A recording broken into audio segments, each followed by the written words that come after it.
Les essentiels du bassin depuis l'inauguration et l'ouverture de Bassin VR, l'univers de la réalité virtuelle orchestré par Émeric Guerchon. Bonjour Émeric. Et bonjour. Aujourd'hui, samedi, c'est le jour J. D'abord tes impressions, parce qu'il y a beaucoup de monde pour cette inauguration. Effectivement, agréablement surpris que beaucoup de personnes aient fait le déplacement, dont Monsieur le maire, que je remercie évidemment de sa présence. Et qui va nous livrer ses impressions dans quelques secondes. Et alors justement, quelles sont les réactions des différentes personnes là ici ? Eh ben, les gens sont très contents. Pour l'instant, la plupart s'amusent sur le lancer de hache. Oui. Donc, ils ont l'air de beaucoup apprécier avec le système de vidéoprojecteur en mode interactif. Voilà, parce qu'on peut jouer à plusieurs jeux en fait. C'est ça, il y a environ une quinzaine de mini-jeux, puissance 4, memory, des rondins de bois, les ballons comme à la fête foraine, et le but de les éclater et de faire le meilleur score possible. Voilà, il y a également les fléchettes aussi à l'entrée. C'est ça, donc les fléchettes sont bien connectées à Internet, donc on soit tout seul pour jouer en réseau avec d'autres personnes dans le monde entier ou venir jouer entre amis, tout est opérationnel. Puis évidemment, il y a le grand espace où là, il y a plusieurs types de jeux,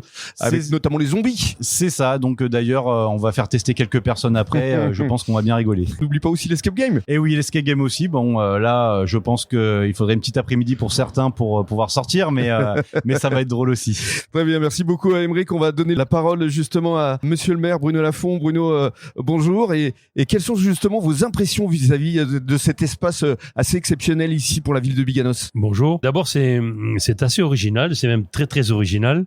Il y a à la fois, je dirais, du matériel avec les haches, et puis à côté de ça, vous avez des éléments très immatériels, c'est-à-dire le virtuel, et où là, je suis un peu plus perdu, et où ça, j'aurais sûrement un petit peu plus peur, mais je trouve que c'est très original pour la zone de venir s'installer ici, d'abord parce que la clientèle est là, le monde est là, on l'a bien vu lorsqu'il y a eu les travaux samedi dernier où les routes étaient un peu obstruées.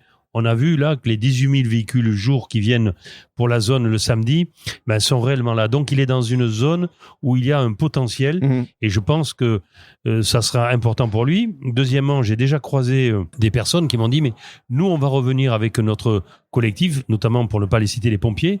Il y a un jeune que je connais, il m'a dit mais moi je vais venir à mes collègues ici parce que c'est très sympa. Oui. Et donc je trouve que le fait de pouvoir organiser des séminaires ou organiser des rencontres, c'est une très bonne chose pour la zone d'activité La Casadote à Biganos. Voilà, c'est une vraie diversité, véritable proposition. Et Bruno, avant de se quitter, on va fixer quelques rendez-vous parce qu'il va se passer pas mal de choses à Biganos, notamment cette semaine, jeudi. Il va y avoir une projection de cinéma en plein air.